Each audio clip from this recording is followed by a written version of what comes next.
మహాగణాధిపతే నమః. శ్రీ గురుభ్యో నమః. శ్రీమాత్రే నమః. వెల్కమ్ టు ఎయిట్ భక్తి ఛానల్.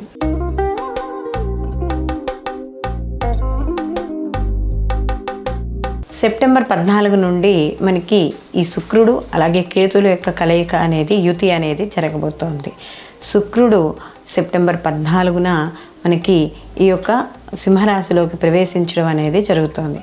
ఈ ప్రవేశం వల్ల ఈ యొక్క కేతువు మరియు శుక్రుడు కలయిక వల్ల ద్వాదశ రాశుల వారికి శుభ ఫలితాలు ఏ విధంగా ఉంటాయి అనేది తెలుసుకోబోయే ముందర అసలు శుక్రుడు కేతువు అంటే ఎటువంటి స్వభావం ఎలా ఉంటుంది అని చూసుకున్నప్పుడు శుక్రుడు కంఫర్ట్ని ఎక్కువగా ఇవ్వడం అనేది జరుగుతుంది. అంటే ఎప్పుడు లగ్జరీ లైఫ్ అంటే కార్లు లేకపోతే ఏవైనా మనకి ఈ ఇంట్లోకి ఉపయోగపడే వస్తువులు కొనుక్కోవడము, వస్త్రాలు, ధనప్రాప్తి, అలాగే ఆభరణాలు, ఇలాంటి వాటికి అన్నింటికీ కూడా శుక్రుడు కారకుడుగా చెప్తాం. అలాగే వివాహము, వైవాహిక జీవితము, సంతాన ప్రాప్తి, ఇవన్నీ కూడా శుక్రుడి కారకాలుగా మనం చెప్పడం అనేది జరుగుతుంది.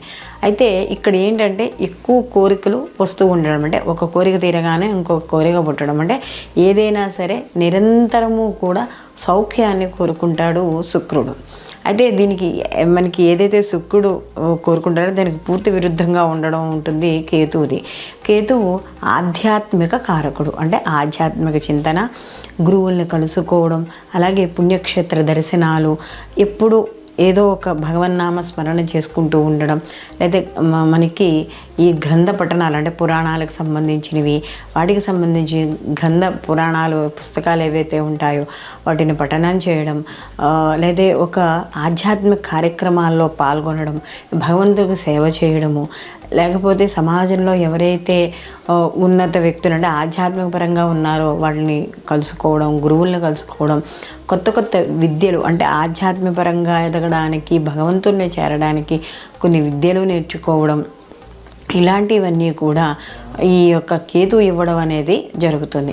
అలాగే కేతువు మనకి చూసుకున్నప్పుడు ఎలా ఉంటుంది అంటే ఏదో ఒక అనుభవించేసి జీవితాన్ని ఇంకా వైరాగ్య స్థితికి వచ్చి నాకేం అవసరం లేదు అని అనుకునే స్థాయిలో ఎవరైతే ఉంటారో ఆలోచనలు కూడా అదే విధంగా ఉంటాయి. అంటే ఒక వ్యాపారవేత్త ఉంటే ఎక్కువ లాభాలను ఆశించకుండా వ్యాపారం చేయడము, లేకపోతే ఏదైనా గొడవలు లేకపోతే ఏమేమి ఉన్నా కూడా ప్రతిదాన్ని కూడా కొంత వదిలేయడం, అంటే పైన భగవంతుడే చూసుకుంటాడులే అనే విధంగా వదిలేయడం, ఇలాంటి ఆలోచనలన్నీ కూడా కేతువుకు సంబంధించి ఉండడం అనేది జరుగుతుంది. కాబట్టి అసలు మరి వీళ్ళు ఈ రెండు కారకత్వాలు కానీ వీళ్ళిద్దరివి చూసుకుంటే పూర్తి విరుద్ధంగా ఉంటాయి. మరి ఇలాంటప్పుడు ఈ రెండు విరుద్ధమైన గ్రహాలు ఒకే చోట చేరినప్పుడు, అందులో సింహరాశిలో చేరినప్పుడు ఏ విధంగా ఉంటాయి అనే విషయాన్ని, అలాగే ద్వాదశ రాశుల వారికి ఎటువంటి శుభ ఫలితాలు ఉంటాయి అనే విషయాన్ని కూడా ఇప్పుడు మనం తెలుసుకుందాం. సప్తమ స్థానంలో ఈ యొక్క కుంభరాశి వాళ్ళకి ఈ శుక్రకేతుల యొక్క కలయిక అనేది ఏర్పడుతుంది. ఈ సప్తమ స్థానంలో ఎప్పుడైతే కలయిక ఏర్పడుతుందో కాస్త ఇబ్బందులు అనేవి చోటు చేసుకుంటాయి. అంటే సమాజపరంగా ఇబ్బందులు అనేవి ఖచ్చితంగా ఉంటాయి. సమాజపరంగా ఎవరైతే వ్యక్తులు ఉన్నారో వాళ్ళ నుంచి కొంత వ్యతిరేకత అనేది ఏర్పడుతుంది. అలాగే వీళ్ళకి కొన్ని ఇబ్బందులు అంటే శారీరకంగా కావచ్చు, లేకపోతే మోకాళ్ళు, మోచేతులు, వీటి వల్ల కాస్త ఇబ్బందులు, లేదా కొంచెం హిస్టీరియా పేషెంట్స్ వాళ్ళందరూ ఉంటారు కదా, అలాంటి వాళ్ళు ఎవరైనా అనారోగ్యంతో ఉన్న వాళ్ళకి చిన్న ఇబ్బందులు ఇలాంటివి ఖచ్చితంగా అనారోగ్య సమస్యలు అనేవి ఉంటాయి. అలాగే ముఖ్యంగా సంతానపరంగా ఎవరైతే ప్రయత్నిస్తున్నారో వాళ్ళకి ఆలస్యమయ్యే అవకాశము, అలాగే ఈ డయాబెటిస్ అలా ఉన్న వాళ్ళందరికీ కూడా ఆరోగ్య విషయాల్లో కాస్త జాగ్రత్తగా తీసుకుంటూ ఉండాలి.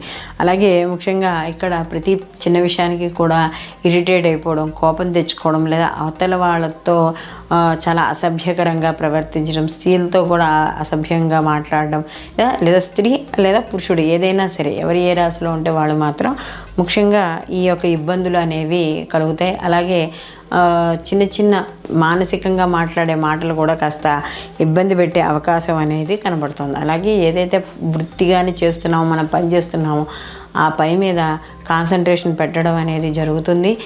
దానివల్ల కాస్త లాభాలు కొద్దిగా చవి చూడడం అనేది జరుగుతుంది. కానీ విపరీతమైన లాభాలు అంటూ మాత్రం ఏమి ఉండో. ఆరోగ్య విషయాల్లో తప్పకుండా ఈ రాశి వాళ్ళు జాగ్రత్త తీసుకోవాలి. వీళ్ళు మరిన్ని మంచి ఫలితాలు పొందడానికి వీళ్ళు ప్రతి నిత్యము కూడా ఇక్కడ సంధ్యా సమయంలో కనకదార స్తోత్రాన్ని పారాయణ చేసుకుంటూ ఉండడం, అలాగే లక్ష్మీ అమ్మవారికి మనకి 108 నామాలతో పూలతో కానీ అక్షతలతో కానీ లేకపోతే రూపాయి బిళ్ళలు అయినా తీసుకుని వాటితో కానీ ఇక్కడ మనం అర్చన చేయడం అనేది విశేష ఫలితాన్ని ఇవ్వడం అనేది జరుగుతుంది. స్వచ్ఛమైన స్ఫటికలింగాలు, రుద్రాక్షమాలలు, అలాగే జాతి రత్నాల కోసం కింద నెంబర్ని సంప్రదించగలరు. సర్వే జన సుఖినో భవంతు, లోకా సంస్థ సుఖినో భవంతు.